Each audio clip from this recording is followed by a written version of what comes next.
Mayong buntag no sa mga kaigsunan sa Abundant Life Christian Fellowship o mga kaigsunan sa nagkalalain nga mga dapit. Apil na nini ang atong mga giatiman nga mga nagkalain nga mga outstation sa Cebu. Akong gikalipay gihapon sa mga kaigsunan mao nga kamo wala mo lurang sa inyuhang kadasig pag paminaw sa pulong sa Ginoo ug mo'y akong kalipay usab nga kamo nagapabilin diha sa gugma sa Dios taliwal ani ining dili nato masabtan nga kahimtang sa atong kalibutan karon. Halos nahibaluan na nato nga kini usa ka mugna sa tao, dili gid kaayo kini ingon nga natural.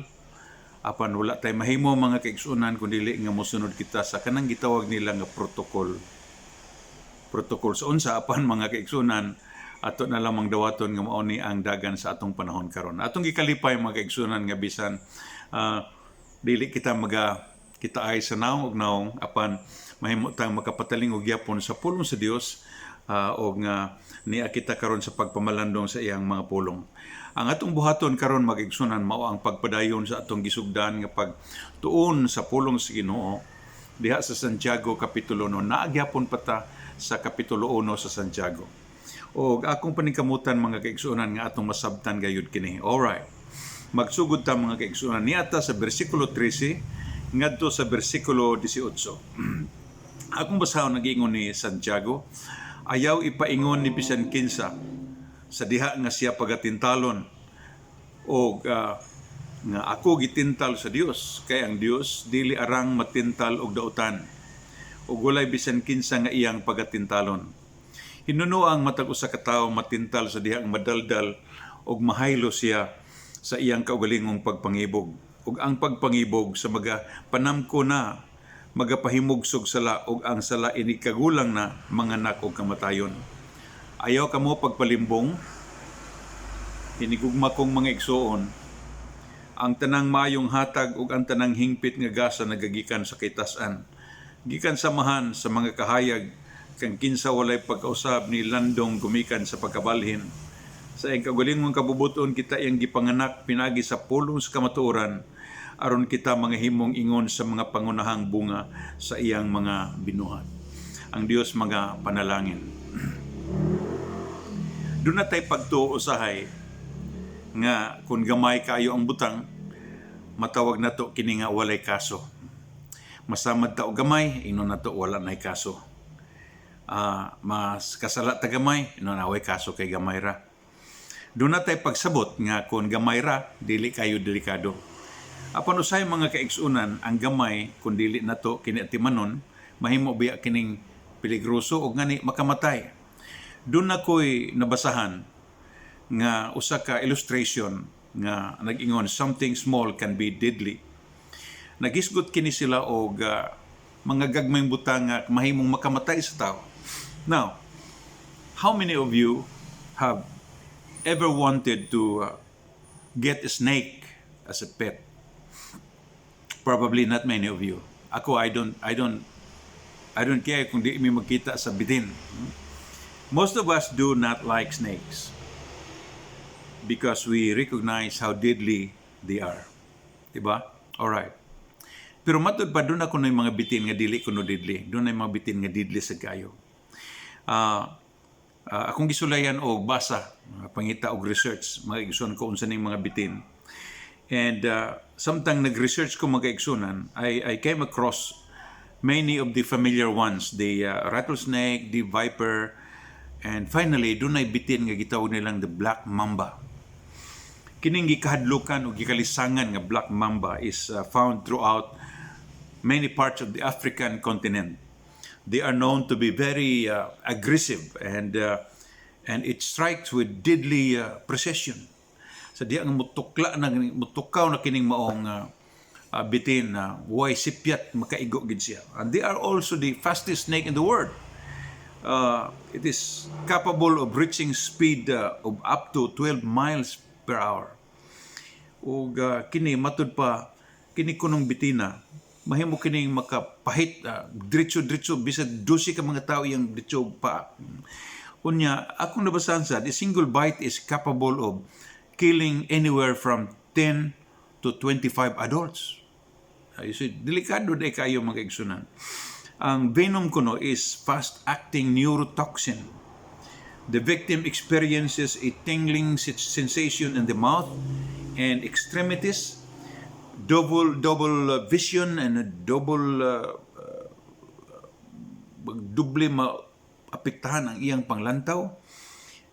Dunay fever, unya magbula kuno ang baba ninis, human mapakan. O depending on the nature of the bite, death can result at any time between 15 minutes and 3 hours. But they are very small. Pagkagagmay ra gid kuno nining mga bitina. People who die from their bites are not expecting to die from their bites. Busa doon ay mga tao nga dili natag doon kay gamay ra ning bitina, may mo ra lang tumban, may mo ra nilang ipuniton niya is sa wili kilabay. But you see, this is a very dangerous snake. Gitawag nila kining black mamba. Now, it is ironic how something so small can be so deadly.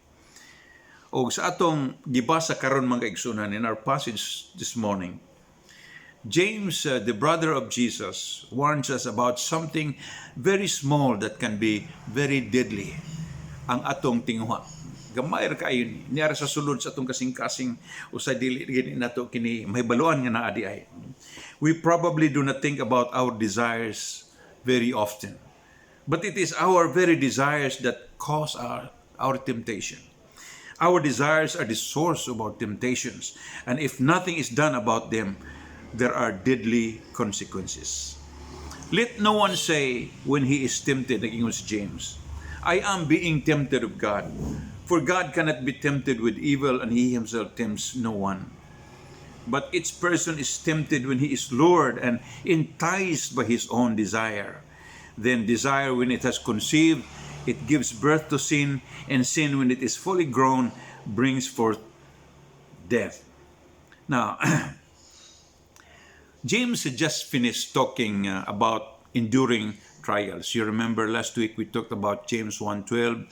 Blessed is he who endures temptation, because human nga masulayan siya, magadawat siya sa purong-purong nga maong kinabuhi. And now he is beginning to talk about temptation and personal sin. So for this message, it is better to start where James started his new thought, and that is in verse 13. Verse 13, mag-igsunan natong gibasa bago pa lamang. Nag-ingon rin mag-igsunan, let no one say when he is tempted, I am being tempted of God. For God cannot be tempted with evil, and he himself tempts no one. I want us all to notice first that James talk about the goodness of God during our temptation in verse 13. God cannot be tempted. He dili sad musulay ang Dios. And the idea here is that God cannot be responsible for our temptation because he is a good God. James writes first a word of warning and comfort. Let no one say when he is tempted, I am being tempted by God. For God cannot be tempted with evil, and he himself tempts no one. Kining maong senaryo mag-igsunan, gipakita kanato ni James. Aron nga atong masabtan nga ang Dios dili siya motintal aron nga kita makasala. James says that nobody has the right to say that or to blame God for temptation because God cannot be tempted with evil, and he himself, God himself, tempts no one. God cannot tempt and entice you to sin because he himself cannot be tempted with evil. Dili na kinahanglan nga magasulay ang Dios. God doesn't face temptations. Dili na kinahanglang sulayan siya. He is perfect and he is completely holy. So then James says, because God is good and cannot be tempted with evil, he himself tempts no one. Dili ko mo to o mga kaigsunan nga ang Dios magasulay kanato o pagsulay nga gikan kaniya aron nga kita malaglag. Not a single time in the history of humanity has God tempted any person to sin. All that comes from God is completely and entirely good because he is good.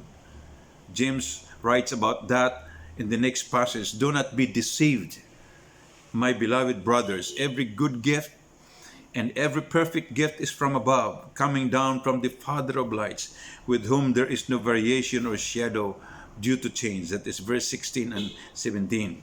God cannot be tempted with evil, and He tempts no one because He is a holy God.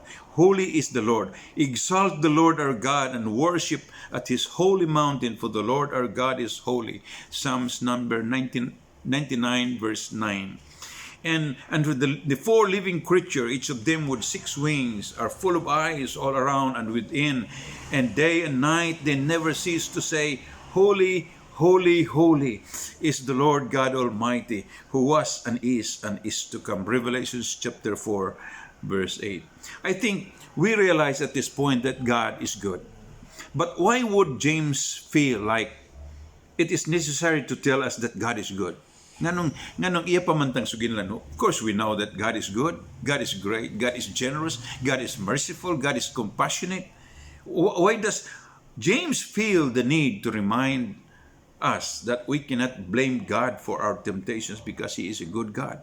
I think He has a twofold purpose in mind. First, so that we understand who is truly responsible for temptations. Ato tanawon mga kaigsunan. Now, atong tanawon nga unya sa sunod nga mga bersikulo, si James naghatag kanato og picture nga ang kining pagsulay nga atong giatubang mga kaigsunan dili mahimo nga gikan sa Dios. Kay you see, doon na magutay pangatarungan usahay nga moingon ta nga gisulayan ta sa Dios. Ang Dios nagsulay kanako. But notice how James is eliminating the possibilities of who could be responsible for temptation. Already he has excluded Satan. He is not even listed here. O gani siya magisgot kay Satanas nga mo'y nagsulay, nagtintal kanato. And he has just said that God cannot be responsible for them. This serves a great purpose. And the only one left on the list of being responsible for sin is us. Kita ra gyud ang hinungdan ngano nga makasala tagikan sa mga pagsulay. And so I think James is writing this letter so that we understand who is truly responsible for temptations. And then number 2, so that we understand that God is good. He wants to help us through temptations, not cause us to stumble into them. Adam tried, you remember the story, Adam tried blaming God and refusing to take responsibility. Di ba? Mao ni nga itong nabasan sa istorya mag-igsunan. Gipangita sa Dios si Adan o si Eva, nga inyo ba gikaon ang bunga sa kahoy? And then, you remember the response? Ang response ni Adan, ningon siya, ang babae manggod nga imong gihatag nako, siya may naghatag nako sa bunga sa kahoy nga, mao hinungdan nga nikaon ko. Adam blamed the woman. Nya ato sa tanawon kung unsay pangatarungan ni Eva, ningon siya, the serpent deceived me and I ate. Gitintal siya sa yawa. So, nikaon ko. Eve blamed Satan. For once in the history of the universe, a woman was wrong. You know, can you believe that? Doon ay mga istorya ngayon nga ang mga babae di gyud mahimong masayop. But the point is, since the beginning of humanity, we have not taken responsibility for our sin. But listen, do not doubt the goodness of God during your temptation. He is a good God that is for you. He is not against you and wants to provide the way of escape that you may be able to endure the temptation.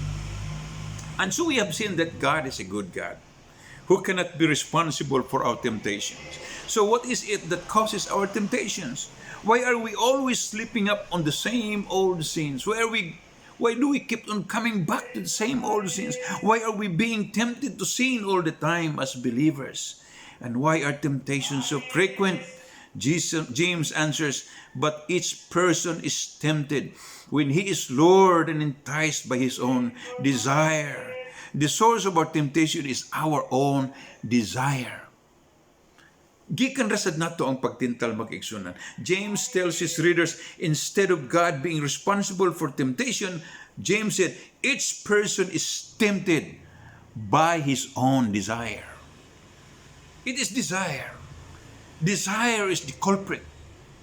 Desire is problem. Desire is the root and the source of our temptations.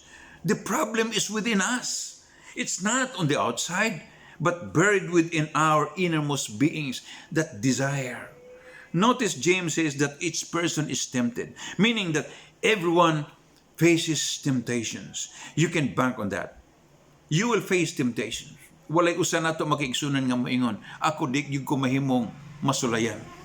If you kung dili ta sulayan mag-igsunan na dili na kinahanglan nga atong basahon kining sulat ni James. But you see, God knows nga kita mag-aagi gyud og mga pagsulay. Nasayon ng Dios nga kita mag-aagi gyud og mga pagsulay. Now, James uses a fishing metaphor to describe what happens in temptation. Notice the language he uses here. Each person is tempted when he is lured and enticed by his own desire. It is our desire that enticed us. Desire is the problem. But what happens in temptation is that we are lured and enticed by our own desires. Sa ato pa ang hinungdan di ay nga nung matintal tagikan rasad sa sulod sa itong kasing-kasing. Now, I want to take a look at the word. The Greek word for lured here literally means to be dragged away. It was used to describe when game, or whether it is fishing or hunting, was lured away from its ang hayop o kinsa ba nga imong linglahon siya, imong ilaron siya gikan sa iyang dalan. Kinumdum ko mag-igsuunan nakakita ko og sa Asia nga unsaon kuno paglitag sa bitin, ila ding butangan og dalan-dalan, unya butangan nila og paon, piso nga buhi, ilang butangan og dito sa unahan, unya ilang butangan og agianan aron nga ang bitin mangita sa maong tukbunon. So we have it is ang fishing sa masad nini ang mangita sila og paon, unya paguman kabasa sad ko kabasa ko sa kita ko sa YouTube, pirmiro niya na dili gid nila kayo gamitan og taga, ila ding itsahan og mga isda. Unya paguman maanad na mudaghan na gani ang mga tuna o unsa diha mukanam sila kadaghan tukob nya mao na ni paggamit nila og paon nga dunay taga. So we have the picture of an animal or fish is dragged away from its usual path. Manglangoy-langoy o magdagan ba unsa diha nya paguman makakita sila ka dunay tukbunon sa unahan. And so it thinks nga lami kayo tingali nga pagkaon. So here the Greek word for entice means to set a trap. It is not only it drags away from its original path, and then it means you set a trap. So here you have these powerful words that describe a man being dragged away and falling into the trap of sin. And why do we become lured into sin and fall into its trap? Well, go back to the fishing metaphor that James is using. When you fish, you bait a hook. You see, before you drop the line, sa dili pa nimo ihug kining imong nylon or whatever, kining imong taga, mogamit kag taga unya imong butangan og paon. Unya dili nimo ipagawas ang taga aron nga ang taga mo'y makitaan. Ang taga imong itaguan sa imong paon. Unya so inighug nimo niya na ang makita sa isda pananglitan dili ang taga kundi ang paon. And so he goes after that, seeking satisfaction for its hunger. And so human nga iyang nakita kini mag-igsunan, he bites the bait. Nya paghuman kamatikod ta nga mor nilihok na ato kining birahon og kalit aron nga mataga sa siyang baba. Lift him out of the water. Nya paghuman, there you go, no, do na kanadayo isda. I have gone with my friend Pastor Oral dito mi sa Santa Barbara. We went to a place somewhere sa California na namasol mi og mo enjoy ka. You know, it's nindot kayo nga makakuha ka og isda. Nya ang problema niini kay kining isda mao ni ang picture sa tawo nga gitaga. Ingon ni ang picture man kagigsunan. It is the same way with sin in our lives. It looks like something we need. It looks like something we need to satisfy us. Sin never appears to be dangerous. Unang pagtanaw nimo sa sin, it's not dangerous. Did you know that? The first time sin appears before you, it doesn't look dangerous. Temptation never says, don't do this. This will disgrace the name of God and hurt your witness. This will damage your relationship with God. No, it sounds more like it. This will be fun. You know? Temptation when it comes before you, dili biya kaingnon sa temptation nga, ayaw ani kay madaot ang imong testimonyo. Dili kini mo ingon nimo nga ayaw ni buhata kay madaot ang imong relasyon sa Dios. But you know the other way, kung ang temptation mo abot kanimo, ingnon ka sa temptation, you try this. It's fun, you know? No one will ever know it. Just do it. Mao ni ang litag, mao ni ang haylo sa pagsulay kanimo mag-igsunan. You know, our desires are deceptive. And it is important to realize that our desires are the thing that pulls us in. It is imperative to realize that the real problem is our own desires. You know, another Greek word for desire here is lust. It is that passionate longing for sin that we sometimes experience. This is because we've been born into this world as sinners. There is that seed of sin in us. We are naturally inclined to sinning against God. But the moment we are born again, we have new natures and no excuse for continuing in the same sin. Dili na nato kini atimanon. Apan dunay desire mag-igsunan nga mudula. Magdula-dula ang atong pagbati sa kinasuluran nato. Ug unya human nga kita mailad sa maong pangunahuna nga gamay ra man ni. Sa sibitin nga gamay ra ni. No one will notice it. No one will know about this. You know, unya human nga madala ka sa maong pangatarungan, mahimugso ang sala mag-igsunan. You know, unas tanan, nindot kayo nga atong mibaluan nga ang mga pagsulay atong nasabtan ug atong nailhan. Kinahanglan nga makailata sa mga pagsulay. Kinahanglan nato ang discerning of the spirits. Ang pagpangita kung unsa gid hinungdan, unsa bagid ang hinungdan sa atong mga pagsulay. You know, once in a while dunay manimaho sa sulod sa balay nato nya. So di ta kibawog asa gikan. So atong pangitaon mga kaigsunan. You know, what you do is actually imong ilon unsa man ning baho patay unsa hugaw ba unsa. Now, first you have to identify unsa man nga klase so imong pangitaon. And then once you imong makita na, imong identify ang mao din ni hinungdan sa baho. So nakaila ka na dayon nga mao ni ang hinungdan sa baho. The same is true with desires. Until we discover what the real problem is, di gyud ta kibalo nga kini pagsulay na. Kinahanglan nga aton tan-awon sa atong pagbati kung unsa ba gyud. So, mga kaigsunan here, nag-ingon si James nga human nga dili nato maila kini. Tintalon ta, galgalon ta, hayluhon ta sa atong mga pagbati. O kung dili ta maayong magbantay sa atong mga pagbati, mga kaigsunan, mahulog ta sa pagpagasalay. And so here I want to again remind you that all of us are tempted. Being tempted is not a sin. Having this desire is not sin. Because this is normal for all of us. Kitang tanan dunay mga pagbati. Apan dunay mga pagbati nga daotan nga mugalgal ka nato sa pagpakasala. It is not sin to desire office. It is not sin to desire friendship. Apan ko na imong friendship makaigsunan maunay mugalgal kanimo pagpalayo sa imong kadugtungan sa Dios. Na dinhi magsugod ang kadautan mga kaigsunan. It is not wrong. It is not a sin to desire to be an athlete, to have a skill or whatever. Kanang ganahan ka nga maayo ka kang mutukar o pananglitan, ganahan ka sa sport, may kang mudulag basketball. There's nothing wrong with that. Apan kun ka mo tinguha unya imong panganduyon unya human nga maangko nimo kining imong pangandoy. Mao kini mo galgal kini mo palayo ngadto sa Dios nan magsugod diha ang dautan. Na mga kaigsuonan, this morning nining kabuntagon. Dunay usa ka butang nga usahay magbalik-balik sa imong magabalik-balik kini. Mangandoy ka. Usa sa mga magbalik-balik sa noona nato magigsunan kay pagsulay. Maintag madato ko.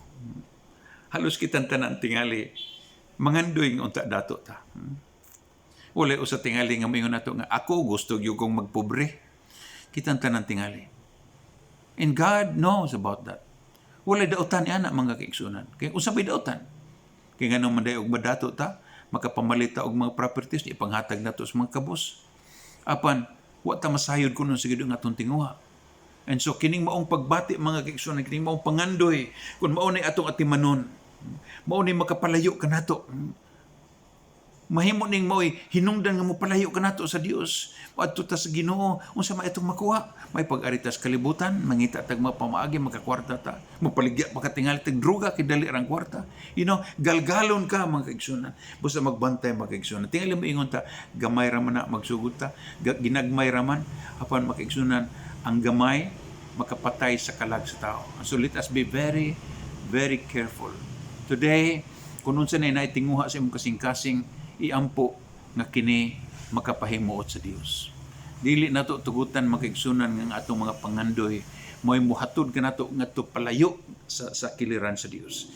Sunod semana mga igsuon natong hisgutan ang picture nga gihatag kanato ni James nga ang sala human nga kini masamkon sa sulod nato muhatod kanato ngadto sa kamatayon. But today, let us just focus on the thought that there is nothing wrong with desires. There is nothing wrong with temptation. But let us not give in. Dili ta mo submiter sa mga pagsulay. Atong suklan kini mga kaigsunan. Kaya kung nagatuong ang Dios magatabang kanato. Unsa ba kanang naang pagsulay kanimo karon? Sulayan ka sa imong trabaho, sulayan ka sa imong mga silingan, sa imong mga parente, daghang imong mga pagsulay sa imong negosyo. Dili ta mo sukom sa mga pagsulay. Let us identify it. Nga kiniiya siyawa atong suklan. Ug unya mo barog tang lig-on sa tubangan sa Dios. So this morning akong pag-ampo ang Dios magalig-on kanimo. Ang Dios magahatag kanimo og talagsaon nga kusog sa pag-atubang sa mga pagsulay. Ang imong pagsulay naa sa imong tubangan apan sukli man kaigsunan. Hinumduming ang Dios na magatabang kanimo. Dako siya nga niya sa sulod nato kaysa niya nga naas kalibutan. Ang Dios magapanalangin kanimo. Magaampo kita. Amahan nga langit nun, daghang salamat o Dios. Nga ikaw nakigsulti ka namo. Taliwala nining kalibutan nga nagakaanam og kabangis. Kalibutan nga nagkanam og kadautan. Nisamot og kadautan sa among tubangan. Panginoo kun do na may mga pagsulay sa among pagtuo, mabarog kaming lig-on diha kanimo. Ug magaampo ako Lord nga ikaw Ginoo magapanalangin sa makaigsunan sa banawa. Pag-igsunan sa Abundant Life Christian Fellowship Lord. Ug nga kining tanang butanga o Dios among gisalig kanimo. Lig-una ang matag usa Ginoo, panalangini sila. Salamat sa imong grasya o Lord. Habuli sila sa imong gahom Ginoo. Sa ngalan samahan sa Anak sa Espiritu Santo. Amen o Amen.